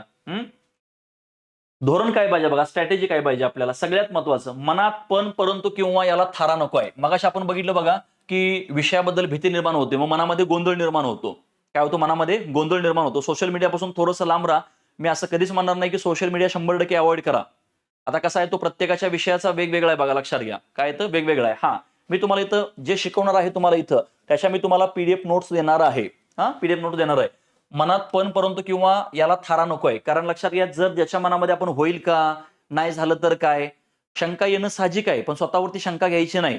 आयुष्यामध्ये तुम्ही काही खा, कच खायचा नाही. कच खायचा नाही म्हणजे काय करायचं नाही? हरायचं नाही. ठीक आहे? नंतर काय व्हायचं की शुरू होते खतम हो गया, असं होता कामा नाही. अभ्यासातील सातत्य ठेवायचं आणि वास्तविकता महत्वाची आहे. मग मी अधिकारी होणार, मग असं करणार तसं करणार, अजिबात नाही. लक्षात घ्यायचं, तुम्ही वास्तविकता म्हणजे काय की तुम्ही प्रेझेंट मध्ये जगणं गरजेचं आहे. काय करणं? प्रेझेंट मध्ये जगणं गरजेचं आहे. प्रेझेंट मध्ये जगा आणि भविष्यातल्या विजयाची तोरणं बांधा. कळतंय?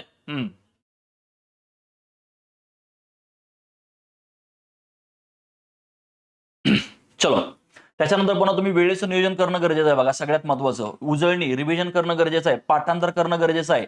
काही ठिकाणी फॅक्ट्स आहेत, त्या फॅक्ट्स तुम्हाला पाठच करणं आहे. ठीक आहे? पॉलिटी असेल, जिओग्राफी असेल, इकॉनॉमिक्स असेल, हिस्ट्री असेल, काही पार्ट आहे की जो तुम्हाला पाठच करणं आहे. फॅक्ट्स आहेत, ठीक आहे, क्रक्स आहेत, ते तुम्हाला पाठच करणं आहे. मी तुम्हाला वेळोवेळी माझ्या विषयामध्ये सांगेल की तुम्हाला हे पाठ करायचं आहे, ते पाठ करायचं आहे. त्याच्यानंतर पुन्हा तुम्ही एमसीक्यू सोडवणं गरजेचं आहे, तुम्ही पीवायक्यू सोडवणं गरजेचं आहे. आता हे एमसीक्यू बघा, लक्षात घ्या, एमसीक्यू आहे ना, एमसीक्यू ला मार्केटमध्ये पुस्तक मिळतं, मार्केटमध्ये प्रॅक्टिस सेट मिळतो आणि तो प्रॅक्टिस सेट तुम्ही तुमच्यासोबत असणं गरजेचं आहे. मी अभ्यास कसा करायला पाहिजे, पुस्तकातलं काय महत्वाचं आहे, काय स्किप करायला पाहिजे, कशाला जास्त फोकस करायला पाहिजे, हे तुम्हाला माझ्यापेक्षा चांगलं कोण सांगेल माहिती आहे का? पीवायक्यू सांगतील की कसा अभ्यास करायचा आहे. उदाहरणार्थ बघा, पीवायक्यू तुम्हाला काय सांगेल, काय आहे पीवायक्यू तुम्हाला काय सांगेल, उदाहरण सांगतो बघा मी तुम्हाला आता. पीवायक्यू तुम्हाला काय सांगतो बघा, ऐकायचं, फक्त शांत चित्तानं ऐकायचं, लय लोड घ्यायचा नाही. समजा आता पीवायक्यू, पाठीमागच्या वर्षी आयोगानं प्रश्न विचारला होता. आयोगाने काय केलं होतं, पाठीमागच्या वर्षी प्रश्न विचारला होता की 1857च्या उठावात, बघा प्रश्न काय होता, 1857च्या उठावात कानपूरचे नेतृत्व कोणी केले होते, कानपूरचं नेतृत्व कोणी केले होते, कोणी केले होते. ठीक आहे, असा आयोगाने काय केला, प्रश्न विचारला. बघा काय केला आयोगाने, असा प्रश्न विचारला.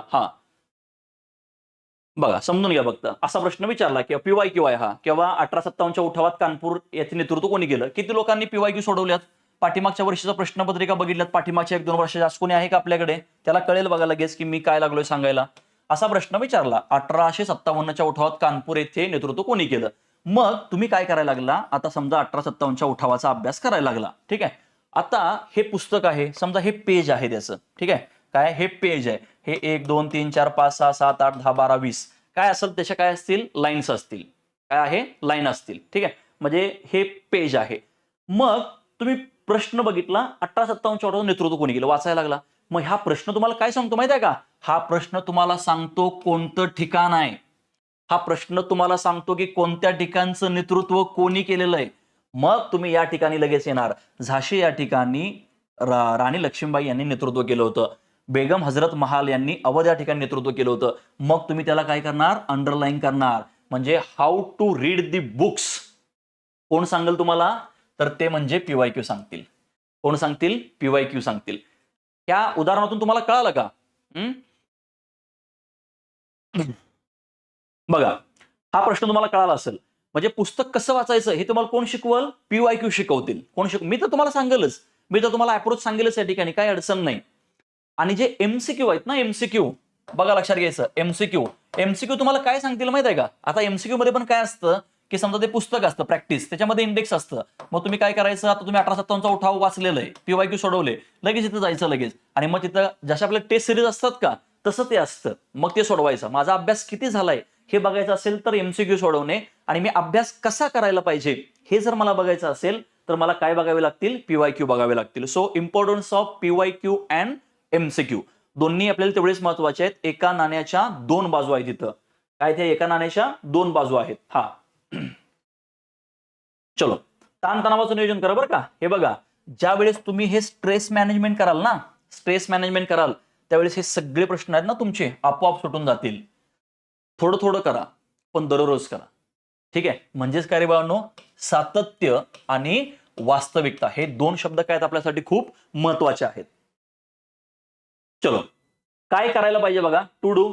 स्पर्धा परीक्षामध्ये आपल्या लोकांना असं वाटतं की मोठी मोठी पुस्तकं वाचली म्हणजे सगळं झालं. नाही, स्पर्धा परीक्षा depends on to do or not to do. काय करायला पाहिजे आणि काय नाही करायला पाहिजे ह्याच्यावर आहे. बरीच लोक म्हणतात की स्पर्धा परीक्षेसाठी काय करायला पाहिजे.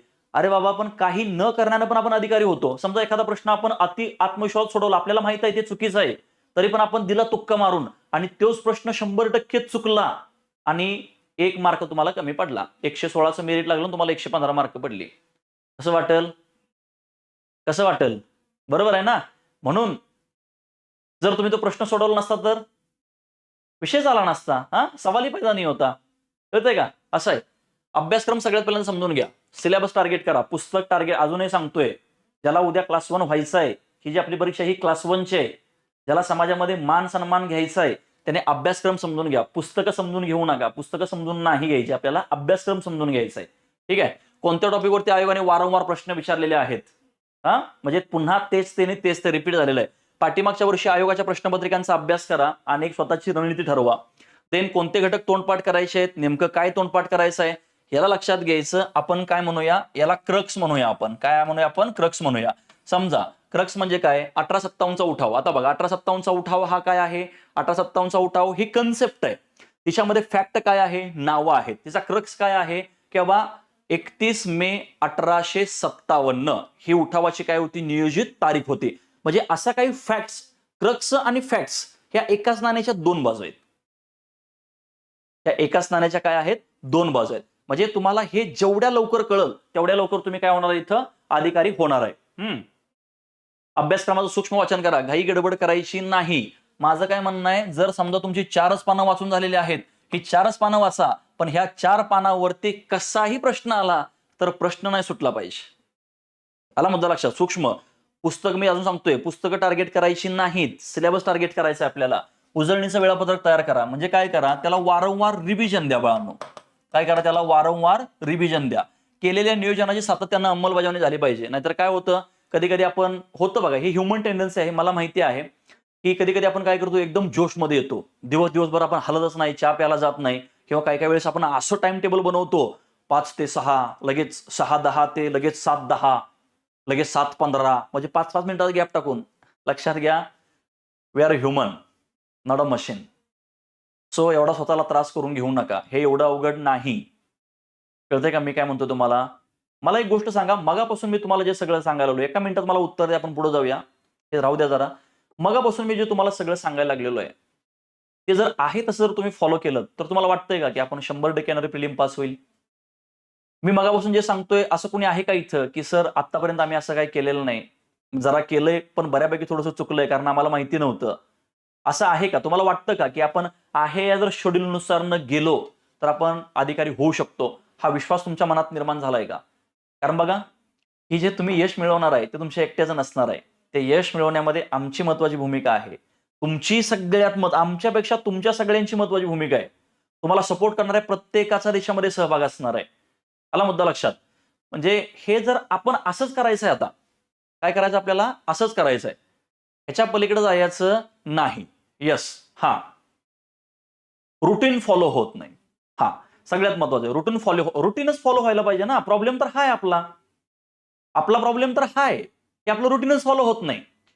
म्हणून सांगतो तुम्हाला, कधीही टाइम टेबल आपलं हे फ्लेक्झिबल असावं. काय असावं? फ्लेक्झिबल असावं.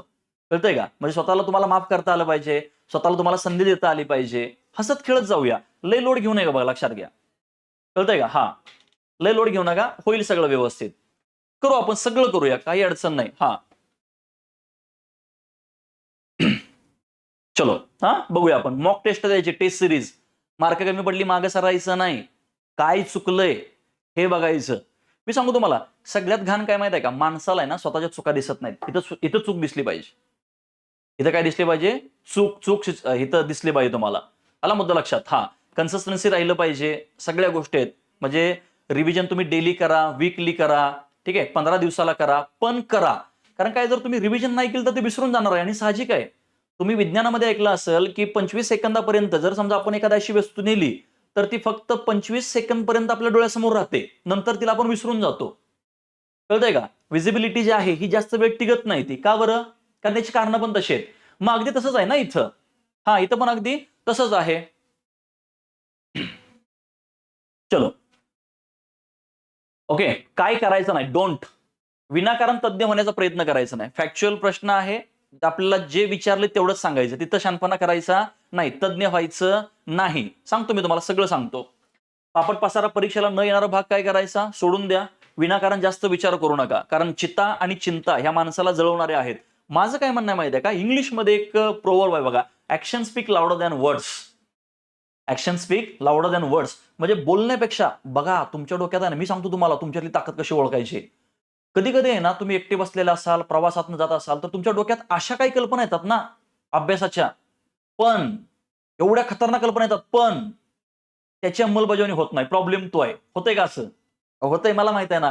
घरी जात असताना, घराकडून येत असताना, बसमध्ये, ट्रॅव्हल्समध्ये, म्हणजे ट्रॅव्हलिंगमध्ये तर हा असा आठवतो ना आपल्याला, असं वाटतं हे जर याची आपण अंमलबजावणी केली तर आपण 1000% अधिकारी होऊ शकतो. पण प्रॉब्लेम काय माहिती आहे का? प्रॉब्लेम आहे आपण त्यांची इम्प्लिमेंट करत नाही. सगळ्यात महत्वाचं, अंमलबजावणी होणं गरजेचं आहे. म्हणून मी तुम्हाला आता सांगितलं की action speak louder than words. Action घ्यायला शिका पोरांनो. नाहीतर काय होईल माहिती आहे का? बोलाचीच कडी बोलाचाच भात जेवून या तृप्त झालासी कोण, असं होता कामा नये. कळतंय? हा, चलो. विनाकारण जास्त विचार करायचा नाही. विषयाबद्दल जाणून घेताना अभ्यासक्रम समजून घ्या, पाठीमागच्या आयोगाच्या प्रश्नपत्रिका बघा, आयोगाचा प्रश्न विचारण्याचा कल, एकच प्रश्न तो वेगवेगळ्या अँगलने कसा विचारलाय, कसा रोटेट झालेला ते बघा, कोणती ठराविक प्रकरणं अभ्यासायची आहेत त्याचा तुम्ही काय करा, आढावा घ्या. पुस्तक टार्गेट करू नका, सिलेबस टार्गेट करा. वारंवार येणाऱ्या प्रश्नांची टक्केवारी तपासा.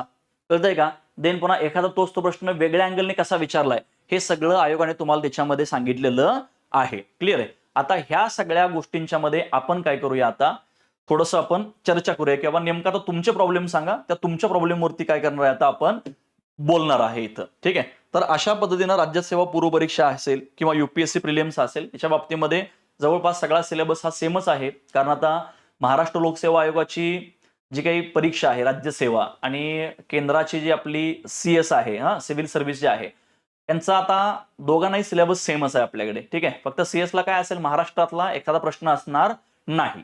एवढाच फरक आहे याच्यामध्ये, बाकी काहीही राहत नाही. हा प्रॉब्लेम तोच आहे ना, कंटिन्युटी राहत नाही. मला माहित आहे कंटिन्युटी राहत नाही. आणि जर समजा ह्या सगळ्या प्रकरणामध्ये जर तुम्हाला काही डाऊट आलाच, तर मी नेहमी तुमच्या सोबत आहे, मी विद्यार्थ्यांसोबत नेहमी आहे.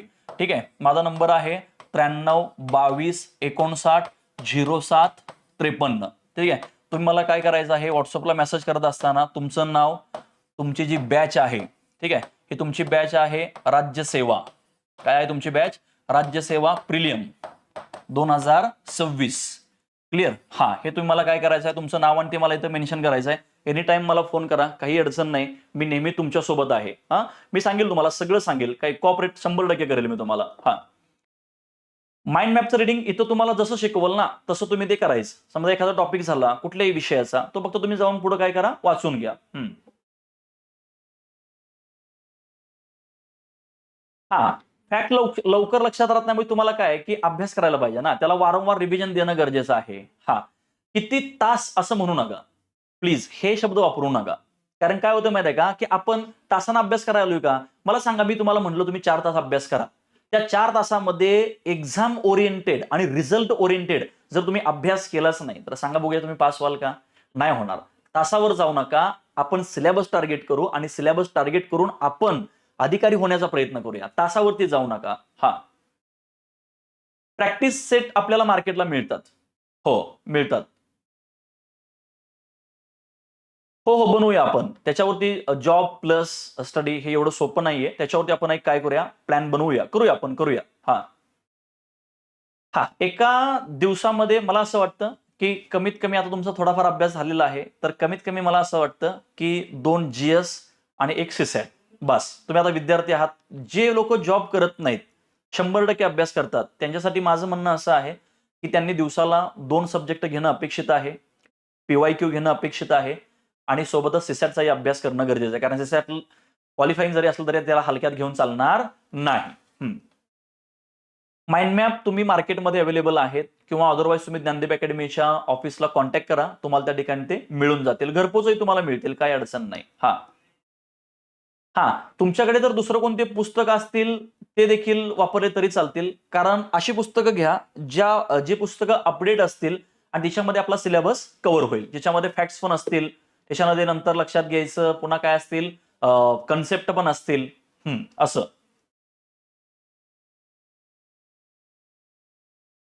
नाही. हो, पुस्तक घ्यायला पाहिजे ना, बुक्स घेणं नेसेसरी आहे, लक्षात घ्या. कारण काय आहे ना, की छोट्या मोठ्या गोष्टी असतात की ज्या पुस्तकामध्येच काय करत असतात, कव्हर होत असतात.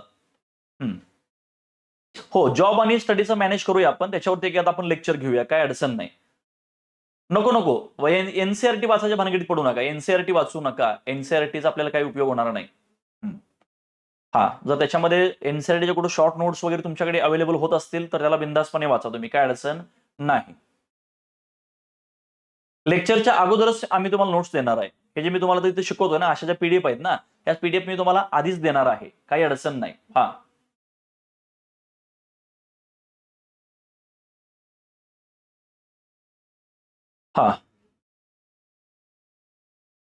मेनचा वेगळा आपण अभ्यास करणार. आता फक्त प्रिलिम्सला फोकस करूया, बाकी आता डोक्यातून काढून टाका. येणारी फक्त परीक्षा आपल्याला काय करायची आहे, टार्गेट करायची आहे. स्टेट बोर्ड नको आता. ते 11वीचं एक पुस्तक करून घ्या आणि एनसीईआरटी नको, माझ्या विषयाला तर नको एनसीईआरटी. हा, समाधान माझ्या सरांचं दोन्ही लँग्वेजमध्ये पुस्तक आहे, मराठी पण आहे आणि इंग्लिशमध्ये पण आहे. 22 प्रश्नसंच कुठलाही घ्या, म्हणजे ज्ञानदीपचा घ्या किंवा मार्केटला अजून कोणाचा आहे त्यांचा घ्या. 11वीचं सगळं करायचं, 11वीचं सगळं पुस्तक करायचं. त्याच्यामध्ये एन्शियंट आहे, मिडिवल आहे, महाराष्ट्राचा विशेष महाराष्ट्राच्या संदर्भामध्ये बाप पुस्तक आहे, ते एकच करून घ्या. हा,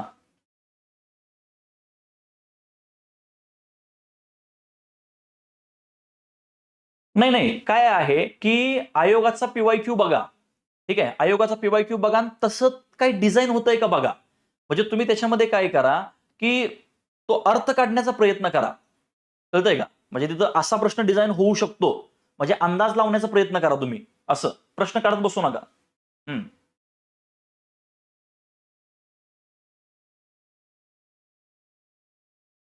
नाही, सेल्फ एमसीक्यू नका काढू, सेल्फ एमसीक्यू नका काढू, लय जास्त वेळ जाणार तुमचा तिथं. हा, ज्ञानदीपच्या नोट्स इनफ आहेत, काही अडचण नाही. येस, 11वीची पीडीएफ मी तुम्हाला काय करतो, शेअर करतो, काय अडचण नाही, करतो.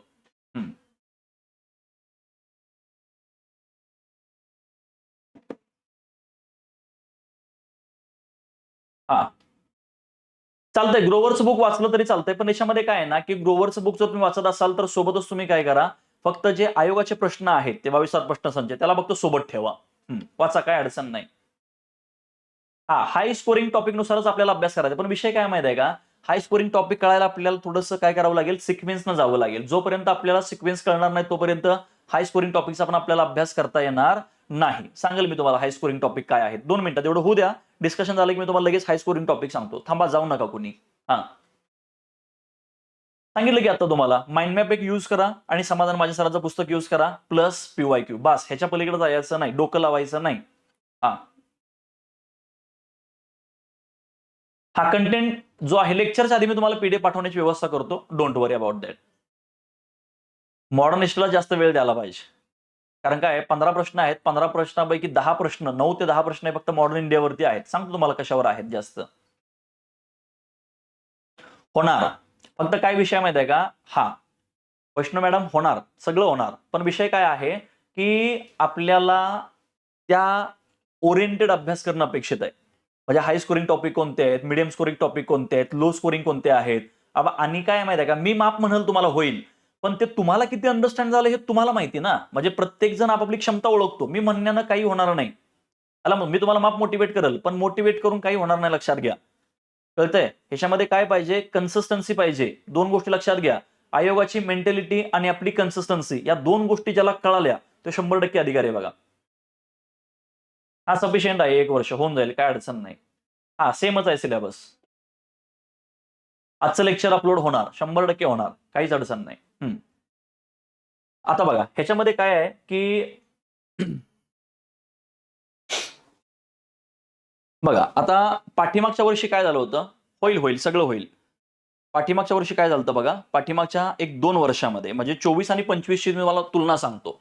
बघा, काय सांगतो मी तुम्हाला, 2024 आणि या ठिकाणी आपण काय करूया, 2025, ठीक आहे. ह्याच्यामध्ये बघा, समाज सुधारकांच्या वरती एक प्रश्न आला होता. समाज सुधारक एक प्रश्न आला होता. 2025 ला समाज सुधारकांच्या वर 3 प्रश्न आलेत, ठीक आहे. देन याच्यामध्ये बघा, 1900 ते 1947 या कालखंडामध्ये इथं 5 प्रश्न आले 2024 ला, आणि 2025 ला याच कालखंडामध्ये 3 प्रश्न आलेले आहेत. 2025 ला महाराष्ट्रावरती 5 प्रश्न आलेले आहेत. महाराष्ट्राला किती प्रश्न आलेले आहेत, 5 प्रश्न आलेले आहेत. म्हणजे 10 पैकी 5 प्रश्न कशावर आलेले आहेत, महाराष्ट्रावरती आलेले आहेत. आणि 2024 ला 10 पैकी 4 प्रश्न हे महाराष्ट्रावरती आलेले आहेत, ठीक आहे. म्हणजे तुम्ही विचार करा, समाजस्वरावर 1 प्रश्न आहे, इथं 3 प्रश्न आहेत. दुसऱ्या बाजूला इथं 1900 ते 1947 ला 5 प्रश्न आहेत, इथं 3 प्रश्न आहेत. म्हणजे हे जे हाय स्कोरिंग टॉपिक आहेत हे आपल्याला कळणं काय आहे, गरजेचं आहे. हा, रिव्हिजन कशी करायची, म्हणजे वारंवार तुम्ही तेच ते करणं अपेक्षित आहे. म्हणजे समजा तुम्ही पुस्तकं वाचलं, पुस्तकाला जे काही तुम्ही हायलाईट केलंय ते हायलाईट तर वाचायचंच आहे, पण हायलाईट सोडून जो आजूबाजूचा भाग आहे तो देखील तुम्ही वाचणं अपेक्षित आहे, त्याला रिव्हिजन म्हणायचं. आणि काय आहे ना, मी सांगू तुम्हाला, तुम्ही जो स्टडी करताय ना, ऐका, हे बघा, हे समजून घ्या, तुम्ही जो स्टडी करताय, मी मगाशी सांगितलं तुम्हाला अभ्यास आणि आभास ह्याच्यातला फरक कळायला पाहिजे. हा जो स्टडी आहे, या स्टडीच्या बाबतीमध्ये बघा, लक्षात घ्या, या स्टडीच्या बाबतीमध्ये तुम्ही काय करणं गरजेचं आहे, रेग्युलर करणं गरजेचं आहे. काय आहे, एक बघा रेग्युलर म्हणजे तुम्ही टाइम टेबल बनवा. दुसऱ्या बाजूला ह्याच्यामध्ये हाय स्कोरिंग, मीडियम स्कोरिंग आणि लो स्कोरिंग, हे तुम्हाला ह्याचं तुम्ही काय करा, म्हणजे पूर्णपणे याला वेगळं करा. ह्याचं वर्गीकरण करा की बाबा कशाला काय करायचं आहे, कशाला काय करायचं आहे. क्लिअर? स्टडी बाबतीमध्ये हे रेग्युलर आहे, high scoring, medium score, low scoring topic आहे. देन पुन्हा तुम्ही ह्याच्यामध्ये एमसीक्यू मोठ्या प्रमाणामध्ये सोडवा, ह्याच्यामध्ये पीवायक्यू तुम्ही मोठ्या प्रमाणामध्ये सोडवा, आणि ह्याच्यामध्ये तुम्ही काय आहे, टाइम लावून तुम्ही काय करणं गरजेचं आहे, टेस्ट सिरीज लावणं गरजेचं आहे. माझं म्हणणं असं आहे, एक ज्ञानदीपची टेस्ट तुम्हाला आहेच, पण अजून एक म्हणजे अशा माझं म्हणणं आहे की तुम्ही 2 टेस्ट सिरीज लावणं गरजेचं आहे. कारण टेस्ट सिरीज ज्यावेळेस तुम्ही लावाल त्यावेळेस लक्षात तुमचं काय होईल, टाइम मॅनेजमेंट होईल. म्हणजे एक टाइम टेबल कळेल तुम्हाला नेमकं काय आहे किंवा काय नाही. येस, इथून पुढे जर आपण कन्सिस्टन्सी जर अभ्यास केला 5-6 महिने, तर माझं म्हणणं असं आहे आपण 100% प्रिलिम पास होऊ शकतो. फक्त त्याच्यामध्ये ही कन्सिस्टन्सी राहणं किंवा त्याच्यामध्ये टॉपिक्स बघणं, पीवायक्यू सोडवणं, एमसीक्यू सोडवणं, हे काय आपल्यासाठी खूप महत्वाचं आहे. आणि थोडा विषय काय आहे माहिती आहे का, थोडा विषय काय आहे की असा असा काही भाग आहे की जो समजायला थोडाफार वेळ लागतो. काय करतो, थोडाफार समजायला वेळ लागतो. मग तो टॉपिक मला समजला नाही म्हणून त्याचा लोड घेत बसायचं नाही, स्किप करायचं, दुसऱ्या विषयाकडे जायचं. कारण बघा, लक्षात घ्यायचं, कारण हिशोब आपला सरळ साधा सोपा आहे. 100 प्रश्न आहेत. किती प्रश्न आहेत तुमचे, 100 प्रश्न आहेत. आणि इथं तुम्हाला किती मार्क असणार आहेत, 200 मार्क असणार आहेत. आणि या 200 मार्कांच्या वरती काय करणार आहे, आता इथं मेरिट लागणार आहे. तर माझं म्हणणं असं आहे, 200 पैकी म्हणजे आपल्याला 200 पैकी 75% मार्क मिळणं अपेक्षित आहे. किती टक्के, 75% मार्क मिळणं अपेक्षित आहे. म्हणजे जवळपास आपण कुठपर्यंत जायला पाहिजे की 130 प्लस तरी जायला पाहिजे. सेफ, एकदम सेफ. आणि मी सांगू, तुम्ही जर 130 जर सांगितले ना तुम्ही, 130, मी सांगू, मेन्स आहे ना, मेन्स, मी पोरांना अजून एक ऐका, आता जी डिस्क्रिप्टिव्ह मेन्स होणार आहे ना, झाली आता ही जी होणार आहे डिस्क्रिप्टिव्ह मेन्स, मी सांगू तुम्हाला 100% अधिकारी होण्याचे चान्सेस आहेत. का माहितीये, कारण मार्केटला पोरांचं म्हणजे मी आता फिरतोच ना मार्केटला, बरोबर आहे, छत्रपती संभाजीनगर असेल, नाशिक असेल, दौरे करत असतो महाराष्ट्रामध्ये मी. तर मला एक गोष्ट जाणवली की मुलं अजून डिस्क्रिप्टिव्ह पॅटर्नसाठी तयार झालेले नाहीयेत. आणि जी न्यू जनरेशन आल्या ना, ही न्यू जनरेशन मात्र काय आहे, फुल तयारीत आहे. सो हे अटेम्प्ट देताना फक्त एवढा चान्स, एवढा डोक्यामध्ये ठेवा की आपल्याला ह्याची मेन्स द्यायची आहे. ह्या 2026 ची काय करायची, आपल्याला मेन्स द्यायची आहे, एवढं एकच डोक्यात ठेवा. प्रिलियम पास होऊन जाल. माझ्या म्हणण्यानं काय होणार नाही बरं का, अजून सांगतोय. अभ्यास करणं गरजेचं आहे तुम्ही. हो, टेस्ट सिरीज भेटणार ना तुम्हाला, टेस्ट सिरीज भेटणार, तुमचे सगळे सीसॅटचे लेक्चर वगैरे होणार. म्हणजे कोणते लेक्चर कधी लावायचे किंवा काय, हा मॅनेजमेंटचा भाग आहे, पण तुमचं सगळं या ठिकाणी काय होणार आहे, कव्हर होणार आहे. 100 प्रश्न आहेत. आता बघा, तुम्हाला एक सरळ साधं सोपं सांगतो, हे 100 प्रश्न आहेत. मी काय म्हणतो, 100 मधले 80 प्रश्न तुम्हाला येत आहेत. प्रत्येक विषयाचे 3-4 तुम्हाला येत नाहीत. ठीक आहे, असं समजून चालूया. आता हे जे 80 तुम्ही सोडवणार आहे ना, काय करणार आहे, हे तुम्ही 80 सोडवणार आहे, तर या 80 मधले तुमचे 65 बरोबर आले पाहिजेत. किती आले पाहिजेत, 65 बरोबर आले पाहिजेत. म्हणजे 6 दुनी 12 आणि ते वरचे 10, 130 मार्क झाली. म्हणजे 65 बरोबर आले पाहिजेत बरं का, सगळं मायनस वगैरे कट होऊन 65 बरोबर आले पाहिजेत. म्हणजे 65 दुनी 130 मार्क तुम्हाला या ठिकाणी आले. आता याच्यामध्ये आपल्याकडे काही असे नमुने आहेत की ज्याला काही विषयामध्ये आउट ऑफ मार्क येतात. समजा आता काय आहे, काही लोक आहेत बरं का, लक्षात घ्या, तसे पण जिओग्राफी, त्याच्यानंतर इकॉनॉमिक्स, त्याच्यानंतर पॉलिटी, ह्यासारख्या विषयामध्ये किंवा करंट अफेअर्स मध्ये जर समजा तुम्ही 12-13 मार्क घेणारे काही लोक आहेत, जिओग्राफीमध्ये काही 14 लोक घेणारे आहेत, इकॉनॉमिक्समध्ये काही 13-12 किंवा 13-14 घेणारी लोक आहेत, पॉलिटीमध्ये आउट ऑफ घेणारी पोरं आहेत. म्हणजे काही ना काही लोकांचे या ठिकाणी काय असणार आहेत, हँड विषय असणार आहेत. काही ना काही तर लोकांचे हँड विषय असणार आहेत. हे तुम्हाला जेवढ्या लवकर कळेल तेवढ्या लवकर तुम्ही व्हाल बघा. कळतंय का? म्हणजे काही करून आपल्याला 65 प्रश्न बरोबर आणणं गरजेचं आहे. म्हणजे 130 मार्क आपल्याला पडणं गरजेचं आहे. सीसॅटची मार्क धरली जाणार नाहीत. कळतंय का? मला सांगा, हे जर तुम्ही असं करायला जाल, तर तुम्ही 100% अधिकारी व्हाल. कळतंय?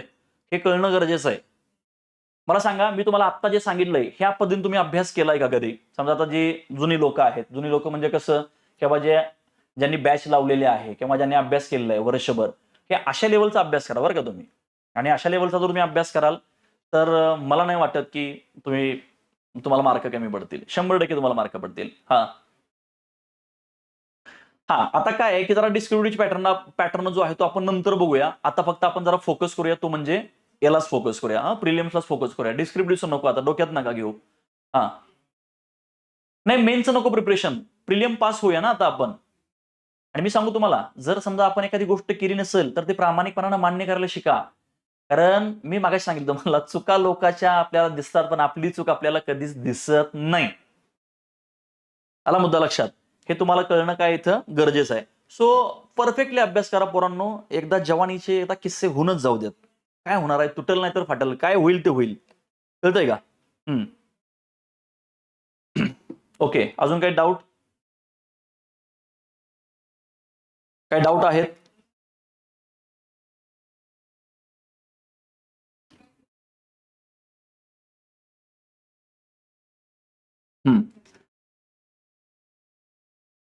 चालतंय, काही अडचण नाही. मॅरेथॉन लेक्चर पाहून एक्झाम दिली तरी ठीक आहे. मी काय करतो, आता जो तुमचा ग्रुप आहे त्या ग्रुपला मी काय करतो, 3 लेक्चर शेअर करतो. जो तुमचा टेलिग्रामचा ग्रुप झालेला आहे ना, त्या टेलिग्रामच्या ग्रुपला मी काय करतो, 3 लेक्चर शेअर करतो की जे राज्यसेवा पूर्व परीक्षेचे मॅरेथॉन आहेत. ते फक्त एकदा काय करा, हे तर चालू राहणारच आहे, हे पण मी तुम्हाला डबल शिकवणारच आहे, पण ते एकदा काय करा, बघून घेशील. हा 2:30 वाजता लेक्चर आहे आता.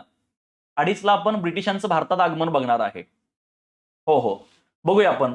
जॉब प्लस स्टडीवरती पण लेक्चर घेऊया आपण, नक्की घेऊया, काय अडचण नाही. आता थोडंसं काय करूया, आता परत आपलं लेक्चर आहे. मग आपण काय करूया, आपण आपल्या लेक्चरमध्ये भेटूया. आणि आधीमध्ये मला काय करा की तुम्ही सांगा की तुमचे काही डाऊट वगैरे, म्हणून मी तो तुम्हाला काय केलाय, मगाशी नंबर शेअर केलेला आहे. ओके, ठीक आहे. भेटूया मग आपण नेक्स्ट लेक्चरला. थांबूया तोपर्यंत. नमस्कार.